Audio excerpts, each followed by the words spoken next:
Hi, and welcome back to Voices in AI, where Joseph and I have been exploring some of the key leaders in the space and people are influencing what we're reading, what we're seeing, and what's happening in the industry, in the field. Today, we're going to be talking about two pretty well known names. One of them you may not consider immediately for AI, but his company, Mr. Mark Zuckerberg, Meta, is doing Zuck. quite a lot in the space, including having their own LLM. And their chief scientist, the chief AI scientist at Meta, is Yann, who's a pretty fascinating individual. He's been doing this for decades. Yeah.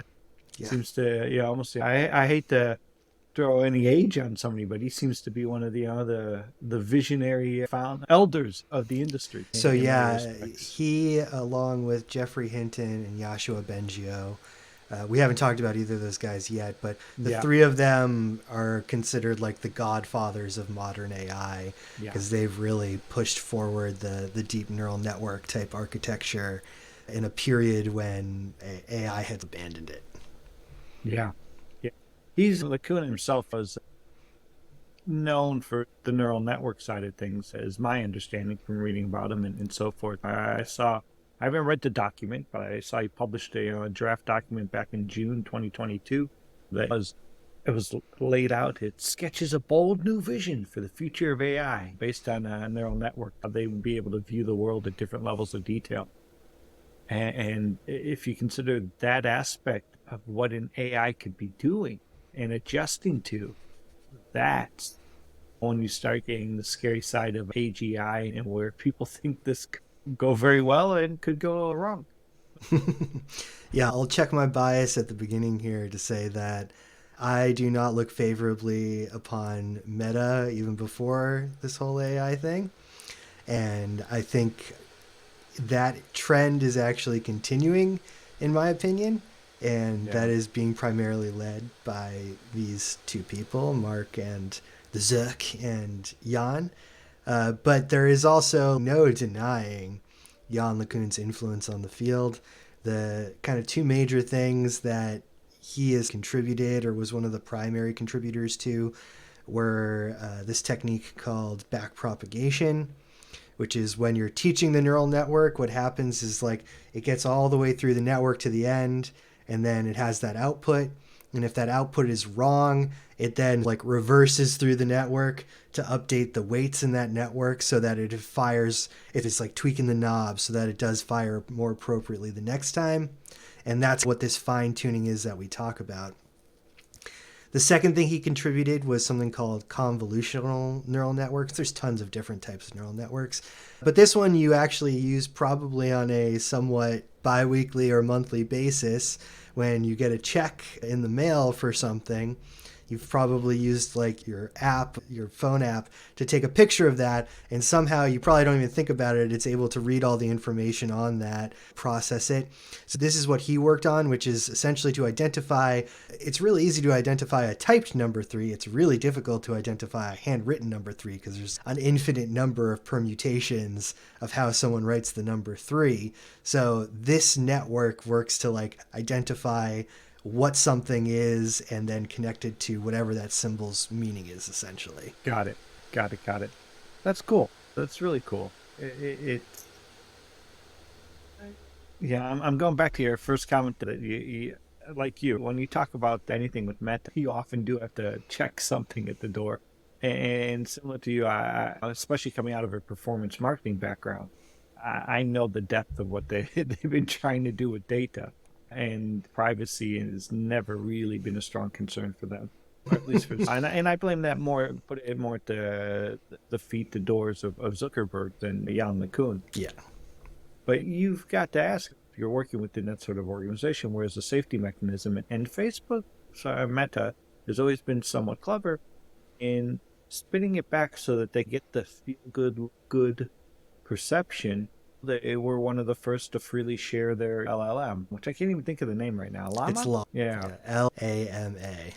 yeah, yeah. Which I think stands for something, but I can't remember what the hell it is. Yeah. It's large language something model something. Yeah. You get the sense that that's good. It's helpful. How's it going to be limited? It's not. I can't think of another example. The only one that's popping to my mind right now is Firefox, right? Mozilla, where there was a movement for open source years ago, long years ago, and where people were doing it not just to, like Firefox, to make it available and free. They were counting on the brain power of a community to help push their product further, faster, etc. You don't get the sense of that with Llama. You don't see it in the news or so forth. And maybe I'm reading the wrong stuff, so it's not in my algorithmic list or whatever. So many people working, if you take entities that were once walled gardens, and they still definitely have that walled garden mentality, and they're suddenly saying, yeah, we're going to open source this.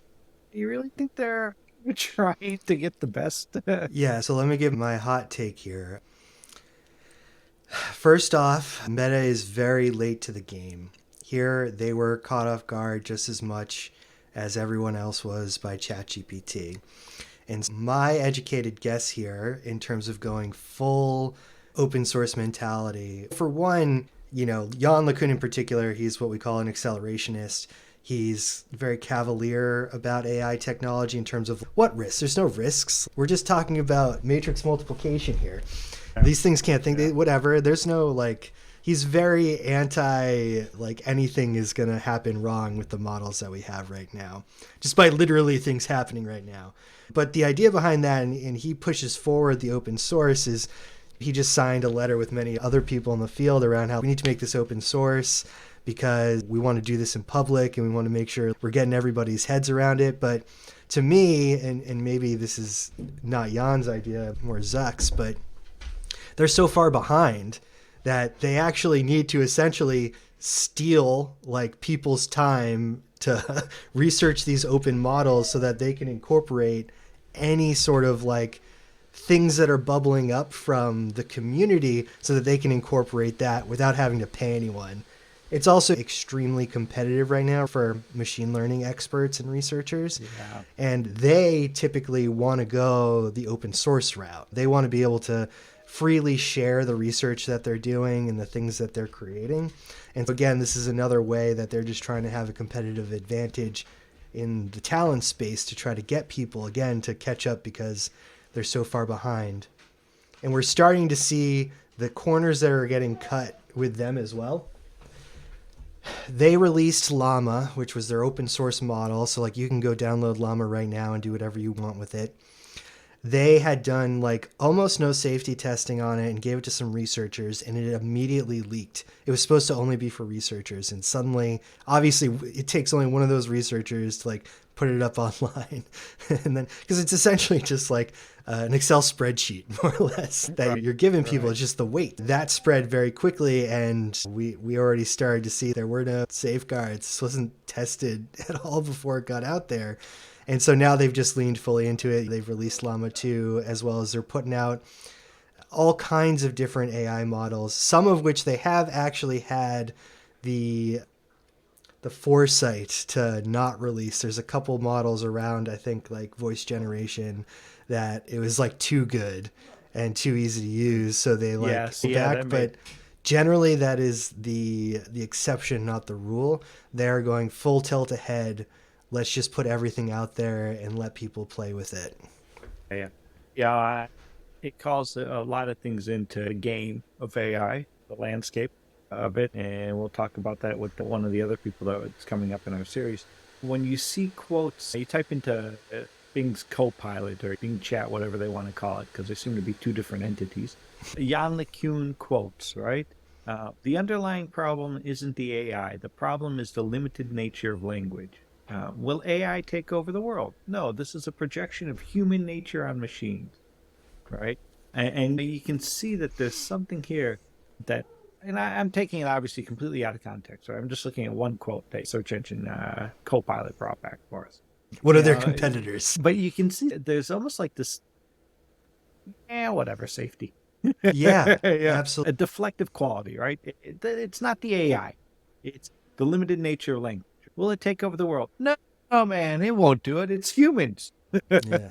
And so that's why I get the concern. But the scary part is, for years, we've been hearing out of the whole digital world, FANG, right?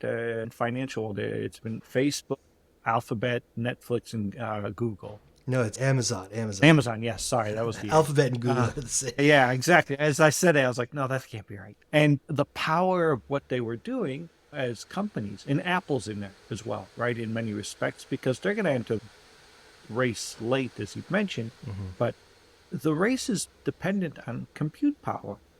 And MSN has mentioned how much they're going to be giving to OpenAI and Anthropic, where can they get it? And so the competition, even at the second tier, if they're not that funded with so much money, they're going to be behind at some point.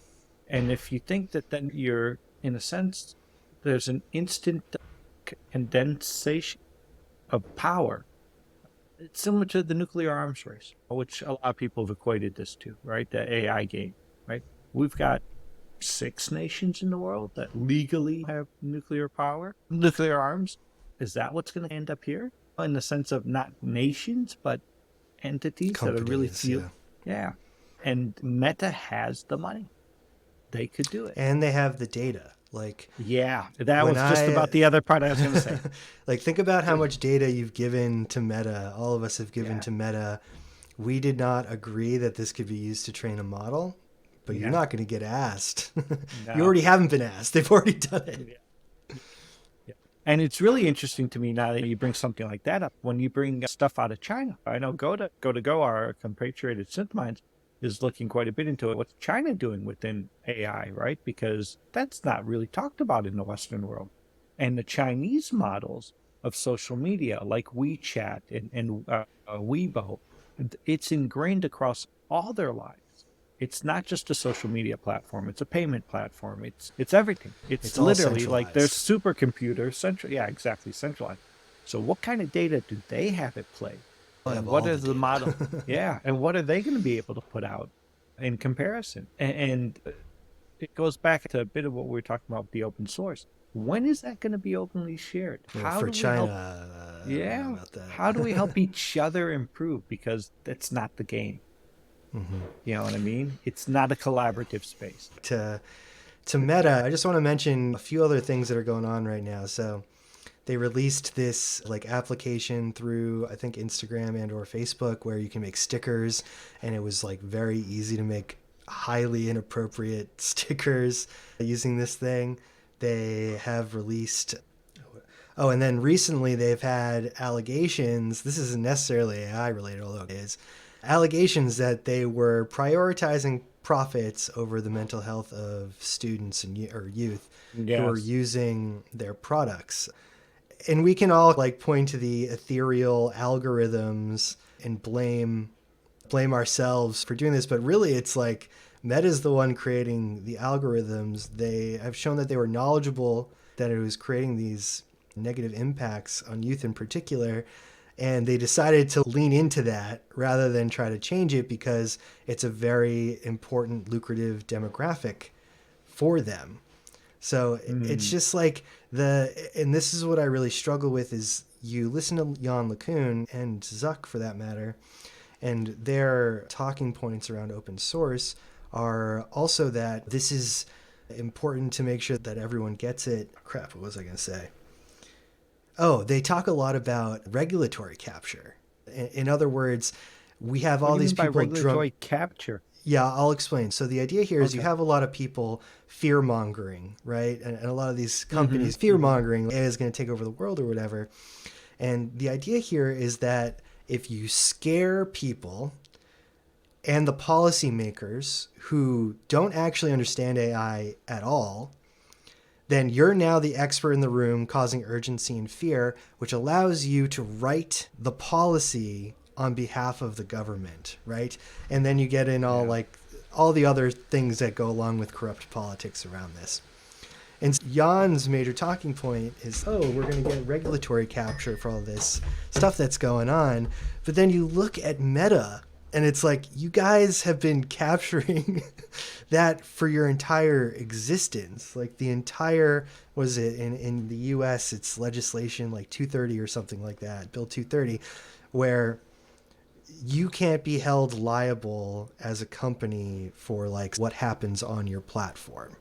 And that has all Yeah. kinds of issues we've seen down the line. Not that it should be completely the other way around, but you're telling me you can't share in the responsibility of the extractive and negative impacts of what your company has done legally? And how Yeah. did that happen? It happened through Yeah. regulatory capture. Yeah. It's an interesting case, especially with them and what they're involved in. I think it's the website is ai.meta.com, where you can learn more about their projects and what they're putting out there and so forth. You mentioned voice and natural language prompts, like with Audio Box and some of the stuff or AudioCraft that's happening there. One that sounds interesting, I don't know if you've had a chance to play with, but with your background in the education space, do you know much about Ego How To? It's supposed they say that there's something that they're putting out that's a concept for future immersive experiences that will turn how-to videos into custom augmented reality and mixed reality tutorials. And yeah, I think that'd be pretty interesting, right? To see where that could come into the education space. So They're already there are some good things that could come from Meta too. It's not just absolutely. yeah.